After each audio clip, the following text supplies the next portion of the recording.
Seusai pemungutan suara pemilu 2024, Komisi Pemilihan Umum Batubara mulai melakukan rekapitulasi perhitungan suara di tingkat panitia pemilihan kecamatan atau PPK sekabupaten.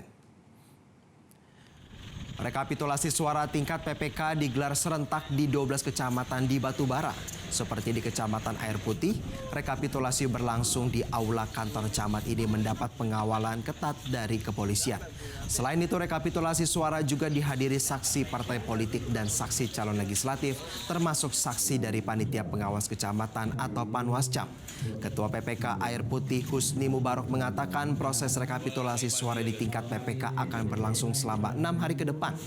Saat rekapitulasi, petugas panitia pemungutan suara atau PPS masing-masing desa dan kelurahan akan membacakan hasil perolehan surat suara dari seluruh TPS dan diinput ke aplikasi sistem informasi rekapitulasi atau Sirekap.